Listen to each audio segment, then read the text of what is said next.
अब बताओ सर, आप भी तो इथेनॉल के चैंपियन बन के घूमते हो ना सर। नहीं, मैं कोई चैंपियन सर्टिफिकेट मांगने नहीं घूम रहा। ये ठीक नहीं, ऐसा मैंने कहा नहीं। ठीक है, आपने क्या कहा? देखिए, मैं आपको एक मिनट पहले सुन लीजिए। बोलिए। आपको स्वातंत्र है कि आप 100% इथेनॉल डाल दो। वो बात ठीक है, मैडम जल्दी मत करिए, थोड़ा समझ लीजिए। ठीक है, आप बताइए। फटाफट एक बरस निकलना है। लेकिन मगर सवाल तो आएंगे सर। अरे सब सवाल माइलेज का मोदी सवाल यही था कि ब्लेंडेड पेथनॉल, ब्लेंडेड पेट्रोल जब यूज कर रहे हैं तो माइलेज कम होगी कि नहीं, बस इतना ही पूछा मैंने। आप गलत बोलती हूँ, फिर समझो। मैं आपको एक बात बताती हूँ, मेरे एक गाड़ी जो मैं इस्तेमाल करती हूँ वो पेट्रोल की है, और मैं आपको ये बताना चाहती हूँ 2023 के बाद खरीदी हुई, 2023 में खरीदी हुई गाड़ी है। मैं अज्यूम कर रही हूँ कि E20 कंप्लायंट होगी सर। मेरी गाड़ी पहले मुझे एवरेज लगभग 10 से 11 दे रही थी सिटी के अंदर, वो गाड़ी मुझे 7 की एवरेज दे रही है, और मुझे समझ में नहीं आ रहा कि गलती कहाँ करी है हमने। वही ट्रैफिक है, वही रोड है। आपने एवरेज कैसे चेक किया? सर हम तो माइलेज के हिसाब से ना, जैसे हमेशा चेक करते हैं वैसे चेक करते हैं। तो आप मुझे, मेरा ड्राइवर ही चेक करके बता रहा है माइलेज।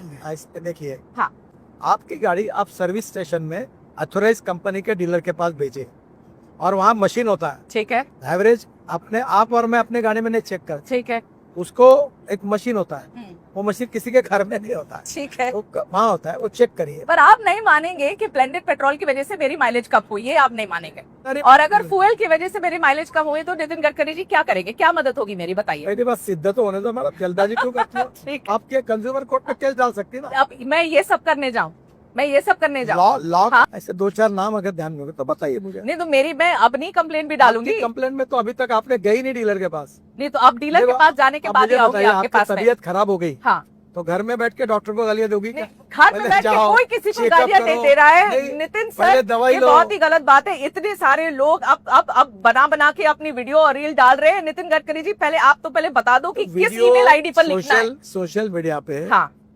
जिन्होंने वीडियो डाले हैं, हाँ, वो टोटल 53 लोग हैं शुरुआत के, मेरे पास उनके नाम है। ठीक है, मैं इस विषय में ज्यादा नहीं जाना। चलिए, वो बदमाश है, कह चुका हूँ, इन्फ्लुएंसर है। इथेनॉल के खिलाफ छोड़कर हाँ। अब रोड का काम निकाला। अभी रोड में गड्ढे पड़ रहे करके फोटो डाल रहे हैं। यहाँ भी पूछना पड़ेगा आपसे, वो भी पूछना ही पड़ेगा आपसे। गड्ढे तो थे ही, अरे भाई, कोई नहीं जान के बना दिया क्या किसी ने? आप एक पूछ रहा हूँ। हाँ, वो पेड कैंपेन बोलेंगे, आप कहेंगे सब पेड कैंपेन है, सब ऐसे लोग हैं। ऐसे नहीं, जनता के भी सवाल है ना सर, कभी तो मान लेना चाहिए। अभी आपके पास तो पेट्रोलियम मिनिस्ट्री है नहीं, एक्चुअली जनता सारे सवाल आपसे पूछ रही है, क्योंकि आप इथेनॉल इथेनॉल इथेनॉल आप इथेनॉल के ब्रांड एम्बेसडर बन के बैठे हुए हैं। सर इसके बावजूद भी पेट्रोल के दाम कम क्यों नहीं हुए? सवाल ये है। ये सब सवाल आप पेट्रोलियम मिनिस्टर को पूछो। ये बढ़िया है। अभी आप देखो, आप क्या करती है? हाँ। आप तबला रग्गा बजाती है। अरे क्या तबला बजाती हूँ? आप अभी मुझे पूछ रहे हैं कि तुम पेट्रोलियम मंत्री हो, ये भी तुम बोलते हो, और फिर मुझे सवाल पूछते हो जवाब। तो जरा आप इग्नोर करते हो।